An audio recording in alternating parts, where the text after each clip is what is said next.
김의겸, 이재명 영장판사, 한동훈 동기. 근데 허위 주장이란 얘기가 같이 붙었습니다. 김의겸 의원, 영장판사에 대해서 얘기를 한 것 같습니다. 뭐라고 얘기를 했는지 들어보고 오시죠. 이래저래 이제 의견을 물어봤는데,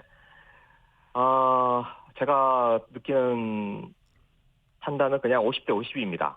그런데 또 발부가 될 예. 거다라고 보는 분들은 첫 번째, 영장 전담 판사를 검찰이 지금 선택을 했다. 서울대 영장 전담 판사가 3분이 있는데, 그중에 자신이 가장 유리하다고 생각하는 영장 전담 판사를 선택을 한 거죠. 예. 그리고 선택된 판사가 예. 하필이면 또 한동훈 장관의 서울대법대 92학번 동기라는 점. 네, 김의겸 의원. 해당 영장판사가 한동훈 법무부 장관과 동기다라고 얘기를 했습니다. 근데 저 얘기가 있고 법무부가 또 입장을 내놨습니다. 뭐라고 내놨느냐. 검찰이 이재명 영장판사를 선택했다는 김의겸 주장은 명백히 거짓이다. 김의겸이 언급한 판사는 한동훈 장관과 대학 동기가 아니고 일면식도 없다. 김의겸 의원이 언급한 판사는 일면식도 없다라고 얘기를 했습니다. 가짜 뉴스를 유포하는 것에 대해 필요한 조치를 할 예정이다라고 법무부가 또 즉각적으로 입장을 내놨습니다. 네. 그러다 보니까 지금 이런 상황 만평이 하나 나왔는데요. 네. 자주 등장합니다. 만평에 등장하는 낭떠러지. 낭떠러지에 민주당 배가 있습니다. 이 민주당 배 위에 김의겸 의원이 가짜뉴스 논란으로 좀 코가 길어졌는데 이 밑에 민주당 다른 의원님들이 다 고개를 숙이고 좀 피하고 있어요. 이수진 의원님. 민주당 입장에서는 사실 이런 논란이 곤혹스럽지 않을까 싶습니다. 네, 김의겸 의원께서 좀 사실관계가 좀 다르다라고 인정을 했습니다. 실제로 일단 국민들께 얘기를 할 때는 좀 검증 과정은 분명히 필요하다. 그 부분에 대해서는 좀 안타깝다라는 생각을 하고요. 다만 이제 김의겸 의원께서도 이제 좀 취재를 한 거였고, 그리고 이제 충분히 좀 사실이다라는 판단이 있었기 때문에 얘기를 하신 것 같은데, 어쨌든 사실관계가 다르다라고 본인이 인정한 만큼 네. 이 문제를 더 키울 문제는 아니다. 그렇게 생각합니다. 네. 이제 여기 좀 볼까요? 김의겸 의원이 SNS에 이런 글을 올렸습니다. 말씀처럼 인정을 하셨다라고 말씀하셨는데 취재 과정에 구멍이 있었나 보다. 정보를 준 법조인이 한 장관과 영장 전담 판사 나 모두 9학번 동기라고 말해서 믿지 않을 이유가 없었다. 뭐 여기에 더해서 뭐 고등학교 이 졸업연 그리고 서울대 입학 그 시기를 같이 보니까 다 맞더라. 그래서 믿지 않을 이유가 없었다라고 얘기를 했죠. 모든 걸 떠나 한동훈의 각별한 관심이 놀랍다. 한동훈 장관이 나한테 이렇게나 각별하게 관심을 갖고 있는 것이냐라는 얘기도 했죠. 그러면서 무슨 얘기도 했느냐. 네. 나는 사실 기각과 발부가 50대 50이라고 생각을 했는데 한동훈 장관이 이렇게 발끈하는 걸 보니 기각이 70, 발부가 30인 것 같다. 한동훈 장관이 지금 쫄아있다라고도 표현을 했습니다. 김병욱 의원님. 네.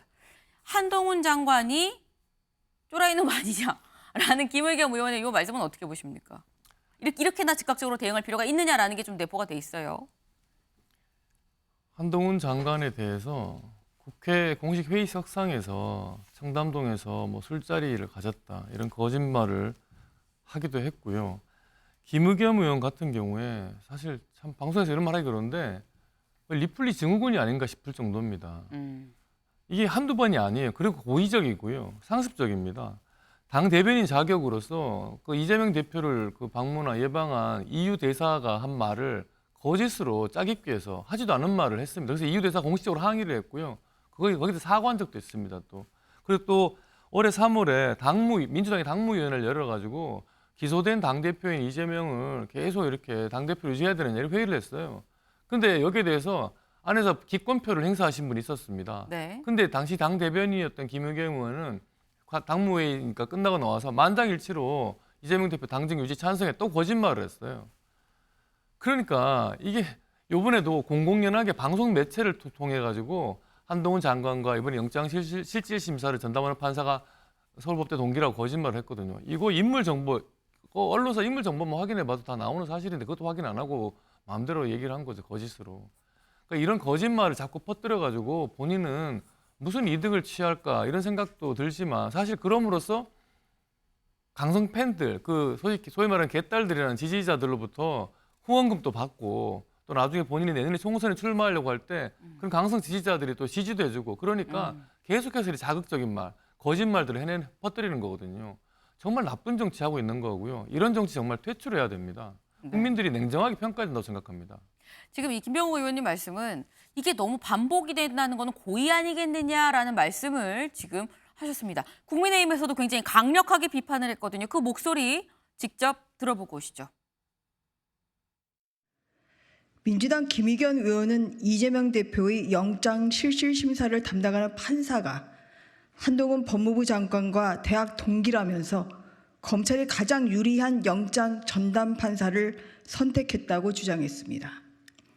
이는 곧 영장 판사가 한 장관의 청탁을 받고서 이재명 대표의 영장을 발부할 것이라는 건데 일고의 가치도 없는 삼류 막장 소설입니다. 기자 출신이기도 한 김 의원이 마치 대단한 특종인 양 생방송을 통해 가짜 뉴스를 유포했습니다.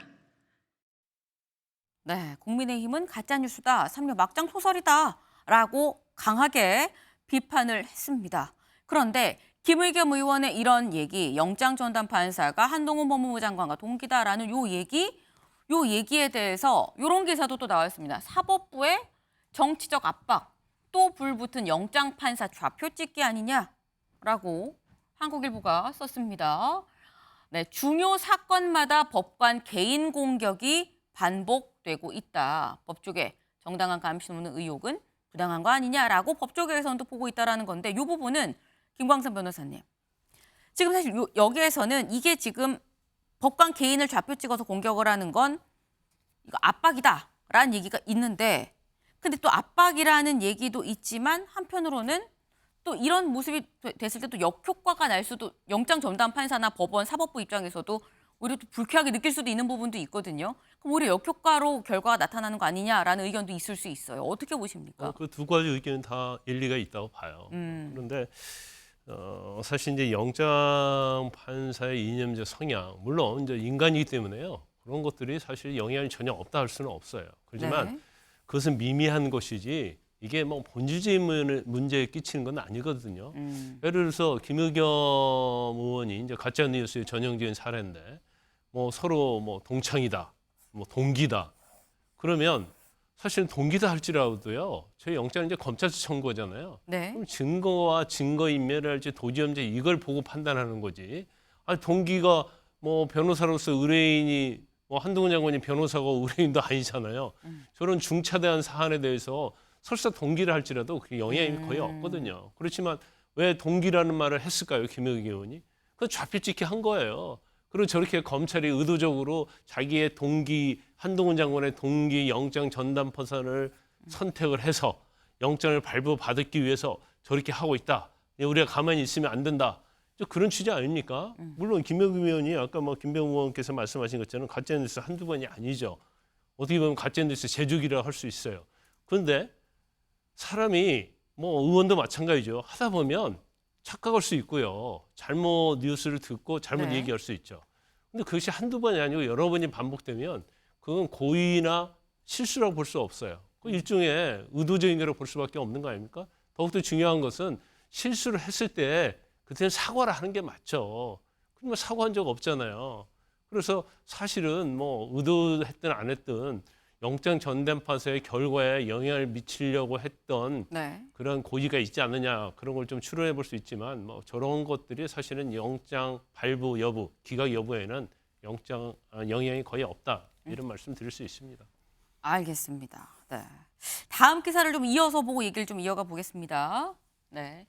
이재명 구속된 당 해체 수준 경랑, 기각된 기사회생 반격 기대. 일단 내일 있을 영장실질심사를 받으면 가든 푸든 결정이 납니다. 기각이든 발부든 둘 중에 하나의 결론이 날 수밖에 없죠. OX로 여쭤보겠습니다. 영장 발부된다. 하나, 둘, 셋. 발부된다가 세 분이에요. 그런데 이수진 의원님은 X. 근데 사실 X인 이유는 사실 저희가 아까 쭉 들어온 경향으로 다 알 수 있을 것 같아서 주원규 의원님. 네. 발부가 된다고 보십니까? 저는 그럴 가능성이 조금 높다고 생각하는 건 네. 좀 조심스럽지만 증거인멸 쪽이라고 생각합니다. 아까 이제 김경선 변호사님 말씀해 주시는 그 부분에 대해서는 저는 동의가 되는 부분도 있고 다툼의 여지가 있다고는 생각을 해요. 그 네. 철적 넘는 의견서 안에서의 그 진술들과 주변인들의 조사에서 그게 과연 마지막 그 피라미드의 정점이 이재명 대표가 만든 거냐라는 거에 대해서는 저는 다툼의 여지가 그게 지금까지 있어왔던 사항이고 논쟁점이기 때문에 다퉈야 네. 되지만 그 이제 검사 사칭 사건 때 이재명 그 대표가 그 증거 위증 교사 논란이 있었거든요. 그러니까 그런 부분에서 아마 검찰이 이번에도 공을 들여서 그 부분을 집중 부각한 것 같습니다. 왜냐하면 야당 대표가 도주에 뭐 우려는 없기 때문에 없죠. 예 그렇기 때문에 이 증거 인멸 부분이 저는 아킬레스건으로 작용하지 않을까라는 걸 조심스럽게 예측해 봅니다. 네, 김병욱 의원님 짧게. 네, 저도 비슷한 생각입니다. 최근에 그 이 사건 관련돼 구속된 피의자들을 민주당 의원들이 그 면회를 하는 과정에서 네. 일종의 증거인멸이라는 정황이 이제 언론을 통해 드러나기도 했고요. 그래서 이번에는 그리고 또 범죄 자체가 매우 중대하다고 아마 재판부가 판단할 것 같기도 하고 그래서 구속될 가능성이 저는 99%다 생각합니다. 네. 지금 공통적으로 말씀을 주시는 게 증거 인멸 부분에 대해서 검찰이 힘을 줄 거고 그 부분이 법원에 재판부에 좀 어느 정도 이 설득이 되지 않겠느냐라는 부분을 공통적으로 좀 말씀을 주신 것 같습니다. 사실 이 부분은 좀 지켜봐야겠죠.